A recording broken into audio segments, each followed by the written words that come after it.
Hello coders. तो पहुंच गए हम 22nd डे ऑफ 30 डेज से प्रॉब्लम्स एंड आज हमें सॉल्व करनी है जनरेट पैरेंथेसिस। प्रॉब्लम स्टेटमेंट एक बार बता देता हूँ। Given n pairs of parenthesis write a function to generate all combinations of well found parenthesis. हमें n पेयर्स ऑफ पैरेंथेसिस के ऑल वैलिड पॉसिबल कॉम्बिनेशंस बनाने हैं और सारे कॉम्बिनेशंस जो हैं डिस्टिंक्ट होने चाहिए। फॉर एग्जांपल हमें n मिला 1, तो एक पेयर ऑफ पैरेंथेसिस से हमारी क्या पॉसिबल कॉम्बिनेशंस बनेगी। ये सिंपल कि एक ओपन एंड एक क्लोज। एक बार एक और एग्जांपल से समझा देता हूँ। फॉर एग्जांपल हमें मिलता है n इक्वल्स टू 2, तो हमारे इसमें क्या पॉसिबल कॉम्बिनेशंस बनेंगे। एक तो बनेगा ये कि पहले एक ओपन एक और ओपन, देन जो दूसरा ओपन था वो क्लोज एंड देन पहला वाला क्लोज। और दूसरा कॉम्बिनेशन बनेगा एक ओपन एक क्लोज, एक ओपन एक क्लोज। तो यही दो possible combinations n equals to 2 में बन पाएंगे हमारे।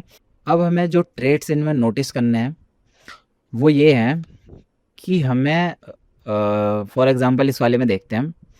हमें पहले ऑल पॉसिबल, जैसे n इक्वल्स टू 2 है हमारा, तो हमने जितने भी पॉसिबल ओपन ब्रैकेट्स हो सकते हैं, ओपन पैरेंथेसिस हो सकते हैं, हमने उतने लगाए, है ना। तो हमने दो ओपन पैरेंथेसिस लगा लिए। फिर हमने क्या करा, फिर जब हमारे ओपन पैरेंथेसिस कंप्लीट हो गए तो हमने अपने पैरेंथेसिस को क्लोज कर दिया।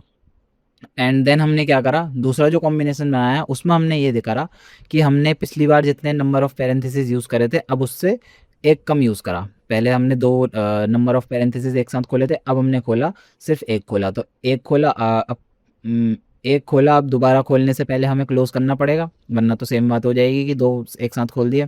तो एक खोला तो एक क्लोज कर दिया। अब जब हमारे एक पेयर कंप्लीट हो चुका है, एक पेयर कह लो, या फिर यहाँ पे फॉर एग्जांपल अगर यहाँ पे ये कंडीशन भी होती कि ये पेयर भी अपना इंडिविजुअली आपस में कंप्लीटेड है, तो ऐसे कंप्लीटेड पेयर मिलने के बाद हमें ऑब्वियसली एक और खोलना ही पड़ेगा, है ना। तो हम क्या करेंगे, हम इसमें यही फॉर्मूला लगाएंगे कि अपने ओपन पैरेंथेसिस को, नंबर ऑफ ओपन पैरेंथेसिस को घटाते जाएंगे। हम स्टार्ट करेंगे मैक्सिमम से, एंड देन मैक्सिमम मतलब हम स्टार्ट करेंगे जितने भी हमें n नंबर मिला होगा, एंड देन हम उसको डिक्रीज करते जाएंगे और अपना वाइज एंड वर्सा अपने क्लोज पैरेंथेसिस को उसके साथ साथ बढ़ाते जाएंगे। अब एक बार n इक्वल टू 3 वाले एग्जाम्पल में भी दिखा देता हूँ सेम चीज़। यहाँ पे हमने पहले 3 पैरेंथेसिस खोले हैं एक साथ, देन हमने क्या करा, 2 पैरेंथेसिस खोले। 2 पैरेंथेसिस खोलने के बाद क्या क्या पॉसिबल कॉम्बिनेशन बन सकते थे कि या तो एक क्लोज कर लो फिर एक ओपन कर लो, या फिर क्या कर लो, 2 ओपन पैरेंथेसिस खोलने के बाद 2 एक साथ क्लोज कर लो, है ना। अब ये दो पॉसिबल कॉम्बिनेशन बन के 2 पैरेंथेसिस एक साथ खोलने के बाद अब बचा हमारे पास सिंगल पैरेंथेसिस खोलने के बाद। तो सिंगल पैरेंथेसिस खोलने के बाद क्या क्या कॉम्बिनेशन की, सिंगल पैरेंथेसिस खोल लिया देन क्लोज कर लिया, देन 2 पैरेंथेसिस खोल लिए 2 क्लोज कर लिए, and then another combination single खोल लिया सिंगल वन, सिंगल खोला single one, single parenthesis open and then single close. इस चीज़ को रिकर्सिव फंक्शन से अचीव करना बहुत ईजी रहेगा, इसलिए मैं एक बार फ्लो समझा देता हूँ कैसा रहेगा अप्रोच का। हम स्टार्ट करेंगे 0 0 से। हमारा जो DFS फंक्शन होगा ये 0 0 है हमारे पास, कि हमारे अभी current open parenthesis and close parenthesis कितने हैं। ये हमारा ओपन पैरेंथेसिस का नंबर होगा, ये हमारा क्लोज का, एंड ये हो गया हमारी करंट स्ट्रिंग क्या है।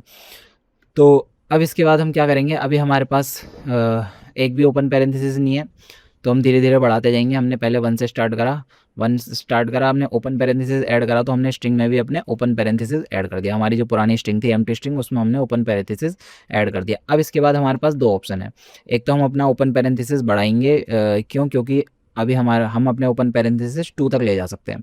तो अभी एक तो हमारी पॉसिबिलिटी जाएगी कि हम अपना ओपन पैरेंथेसिस 2 तक ले गए।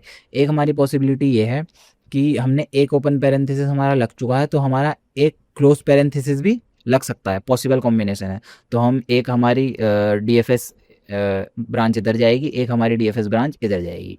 अब देख लेते हैं, ये जहाँ हमने 2 ओपन पैरेंथेसिस लगा दिए, तो वो एक और ओपन पैरेंथेसिस बढ़ाने के बाद हमने अपनी स्ट्रिंग में भी एक ओपन पैरेंथेसिस बढ़ा दिया। एंड देन हम क्या करेंगे, अब इसके बाद हमारे पास क्या ऑप्शन है कि हम ओपन पैरेंथेसिस इंक्रीज कर सकते हैं, नहीं कर सकते। क्यों, क्योंकि हमें n इक्वल टू 2 मिला है और हमारा ओपन पैरेंथेसिस 2 तक पहुंच चुका है। तो अब हमारे पास क्या ऑप्शन है कि हम क्लोज पैरेंथेसिस को बढ़ा सकते हैं। तो हम अब क्या करेंगे, क्लोज पैरेंथेसिस बढ़ाएंगे। क्लोज पैरेंथेसिस बढ़ाएंगे तो अपनी स्ट्रिंग में भी क्लोज पैरेंथेसिस ऐड कर देंगे। देन इसके बाद क्या ऑप्शन है हमारे पास, अपना ओपन पैरेंथेसिस तो हम ऑब्वियसली अब नहीं बढ़ा सकते, लेकिन अब हम क्लोज पैरेंथेसिस बढ़ा सकते हैं क्या? बढ़ा सकते हैं। तो ऑब्वियसली यहाँ से हमने क्लोज पैरेंथेसिस बढ़ा के अपनी स्ट्रिंग में भी क्लोज पैरेंथेसिस ऐड कर दिया। तो ये वाला डीएफएस हमारा यहाँ तक पहुँचा। एंड देन ये वाली डीएफएस ब्रांच जो थी, इसमें हमारे पास एक ओपन एक क्लोज था, तो हमने एक ओपन एक क्लोज अपनी स्ट्रिंग में ऐड कर दिया। देन इसके बाद हमारे को क्या मिला कि अभी हम अपना ओपन पैरेंथेसिस बढ़ा सकते हैं। तो हमने क्या करा, ओपन पैरेंथेसिस का नंबर बढ़ा दिया और यहाँ पे ओपन पैरेंथेसिस अपनी स्ट्रिंग में ऐड कर दिया। अब क्या हम अपने क्लोज पैरेंथेसिस बढ़ा सकते हैं? आप एक बार खुद सोचो कि अगर हमारा एक ओपन लगा हुआ है, एक क्लोज लगा हुआ है ना, जैसे मैंने यहाँ एग्जांपल में भी बताया था, इधर बता देता हूँ। फॉर एग्जांपल हमारा दो लगे हैं, दो बंद हैं, तो अब इसके बाद क्या हम एक और क्लोज पैरेंथेसिस लगा सकते हैं? इससे तो हमारी स्ट्रिंग इनवैलिड हो जाएगी, कॉम्बिनेशन हमारा इनवैलिड हो जाएगा। तो ऐसा तो हम कर नहीं सकते। जब हमारे number of open and number of close equals to हो जाएंगे, तो हम क्या करेंगे, हम इसके बाद ऑब्वियसली हमारे पास एक ही ऑप्शन बढ़ता है कि हम ओपन पैरेंथेसिस लगाएं, अगर पॉसिबल है ओपन पैरेंथेसिस लगाना, तो अगर वो रेंज के अंदर है। तो इसलिए इसके बाद हमारे पास एक ही पॉसिबिलिटी बचती है कि हम ओपन पैरेंथेसिस का नंबर बढ़ाएं। ओपन पैरेंथेसिस का नंबर बढ़ाएंगे तो हम स्ट्रिंग में भी ओपन पैरेंथेसिस ऐड करेंगे। अब इसके बाद हमारे पास क्या क्या ऑप्शन है? ओपन पैरेंथेसिस तो हम नहीं बढ़ा सकते, सिर्फ हम क्लोज पैरेंथेसिस बढ़ा सकते हैं। तो क्लोज पैरेंथेसिस का नंबर बढ़ाया एंड देन अपना क्लोज पैरेंथेसिस ऐड कर दिया। तो डीएफएस हमारा कब रिटर्न हो जाएगा?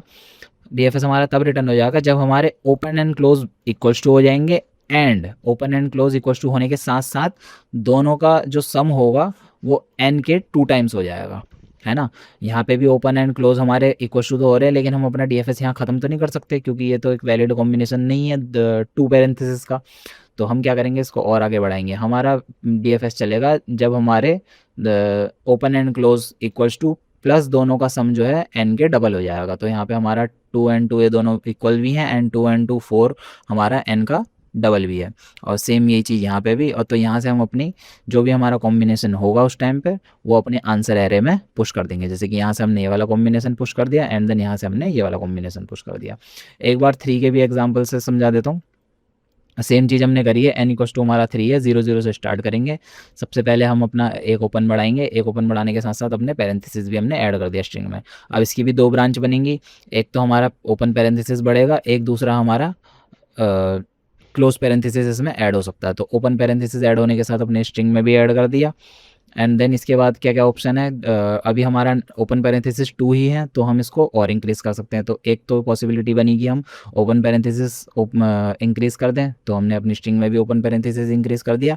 एंड देन एक पॉसिबिलिटी कि हम क्लोज पैरेंथेसिस ऐड कर दें, वो हमने वो भी एक बार करके देख लिया। अब यहाँ से हमारे पास ओपन 3 हो चुके हैं, तो अब हम सिर्फ हमारे पास क्लोज करने के ऑप्शन बचते हैं। तो धीरे धीरे हम इनको क्लोज करते जाएंगे, एक क्लोज करा, दो क्लोज करा, एंड देन 3 क्लोज करे। तो एक पॉसिबिलिटी हमारे पास यहाँ से ये आ गई। हमारी आंसर एरे में एक कॉम्बिनेशन हमको ये मिल गया कि हमारे 3 ओपन हुए एंड देन 3 क्लोज हुए। ये हमारी पहली पॉसिबिलिटी हो गई।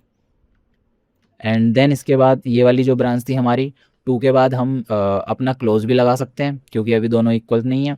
एंड देन अपना ओपन भी इंक्रीज़ कर सकते हो, क्योंकि अभी अंडर लिमिट है।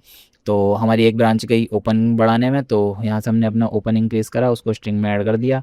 देन यहाँ से हम अपने ओपन तो इंक्रीज़ नहीं कर सकते क्योंकि 3 हो चुके हैं, तो हम अपना क्लोज इंक्रीज़ करा, एंड देन दोबारा क्लोज इंक्रीज़ करा। तो अब हमारे पास क्या वैलिड कॉम्बिनेशन आ गया? अब हमारे पास कॉम्बिनेशन आ गया कि हमारे दो ओपन हुए एंड देन एक क्लोज हुआ, देन एक और ओपन हुआ, एक और क्लोज हुआ, एंड देन फर्स्ट वाला भी क्लोज हो गया। सेम ऐसे ही इस वाले में भी दो हमारे ओपन एंड क्लोज हो चुके हैं, तो हमारा ओपन वाला बढ़ सकता है, लेकिन हम क्या है, क्लोज वाला नहीं बढ़ा सकते, क्योंकि हमारे अभी ओपन क्लोज दोनों इक्वल हैं। तो हम क्या करेंगे, ओपन के साथ ओपन बढ़ाने के साथ साथ अपनी स्ट्रिंग में ऐड करेंगे। देन इसके बाद अपना सेम वही कि ओपन हमारे 3 हो चुके हैं, तो हम सिर्फ अपना क्लोज वाला ऐड करेंगे। तो यहाँ से हमारा पॉसिबल कॉम्बिनेशन हो गया, यहाँ से हमारा पॉसिबल कॉम्बिनेशन हो गया, एक ओपन एक ओपन, एक क्लोज एक क्लोज, एक ओपन एक क्लोज। एक पॉसिबल कॉम्बिनेशन हमारा ये हो गया। एंड सेम यहीं से इस वाली ब्रांच में भी आप देख सकते हैं, दोबारा बताने की ज़रूरत नहीं है, सेम वही अप्रोच इसमें भी रहेगी। डीएफएस फंक्शन ऐसे ही काम करेगा। एंड देन इसमें भी हम अपना वैलिड कॉम्बिनेशंस ऐड कर देंगे, तो हमारी आंसर रिटर्न हो जाएगी, एक ओपन एक क्लोज, एक open open close close. And then एक हमारा एक ओपन एक क्लोज, एक ओपन एक क्लोज, एक ओपन एक क्लोज। तो ये हमारी अप्रोच रहेगी। अब इसको कोडिंग पार्ट में एक बार सॉल्व करके देख लेते हैं। तो हम अपनी आंसर एरे ले लेंगे एज ऑलवेज, ये अभी फ़िलहाल हमारे पास एम्प्टी रहेगी। हमें क्या करना है, एक डीएफएस फंक्शन बनाना है डीएफएस फंक्शन लेगा कि कितने ओपन है एंड देन कितने क्लोज हैं अभी करंट में, एंड देन यहाँ पे हमारा स्ट्रिंग का कॉम्बिनेशन क्या चल रहा है। तो सबसे पहले तो हमें रिटर्न तब कर देना है अगर हमारे ओपन एंड क्लोज इक्वल हो जाते हैं, और इसी के साथ साथ ओपन क्लोज इक्वल होने के साथ साथ ओपन प्लस क्लोज जो है एन के 2 टाइम्स भी होने चाहिए, है ना, तभी तो माना जाएगा कि ये हमारा एंड पर पहुंच चुका है डीएफएस। तो यहाँ से हम क्या करेंगे, अपने आंसर में पुश कर देंगे अपना कॉम्बिनेशन, जो करंट कॉम्बिनेशन चल रहा होगा, एंड देन यहाँ से रिटर्न कर देंगे अपने फंक्शन को। अब हमारे पास ऑप्शन है कि अगर हमारे ओपन लेस देन एन है, अभी अगर मतलब पॉसिबिलिटी है ओपन बढ़ाने की, ओपन पेरेंथेसिस बढ़ाने की, तो हम अपने ओपन पेरेंथेसिस बढ़ाएंगे कैसे, अपना डीएफएस में हम ओपन +1 रखेंगे, एंड देन अपना क्लोज हमारे जितने अभी करंट चलने हैं उतने ही रहेंगे, और हमारा जो कॉम्बिनेशन है उसमें हम ऐड करेंगे अपना ओपन पेरेंथेसिस, है ना, ये हो गया। अब यही चीज़ सेम हमारी क्लोज वाले पेरेंथेसिस ऐड करने में भी काम करेगी।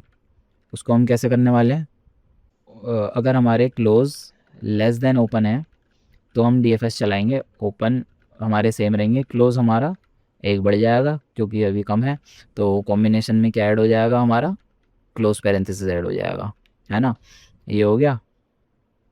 अब इसके बाद हमको क्या करना है, हमको अपने फंक्शन से रिटर्न हो जाना है, और हमारा फंक्शन रन कर देंगे हम 0 0 एंड एम्प्टी स्ट्रिंग के साथ।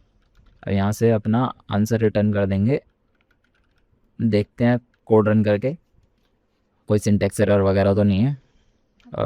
ओके, अनएक्सपेक्टेड टोकन एक एक्स्ट्रा लग गया कहीं से, इसका ये हो गया, फिर इसके बाद ये अनएक्सपेक्टेड है। तो अब देख लेते हैं कोड रन करके कोई सिंटैक्स एरर अभी भी रह गया हो तो। बहुत बढ़िया कोड रन हो चुका है, अब इसको सबमिट करके भी देख लेते हैं। तो मिलते हैं हम नेक्स्ट वीडियो में, तब तक के लिए कीप प्रैक्टिसिंग।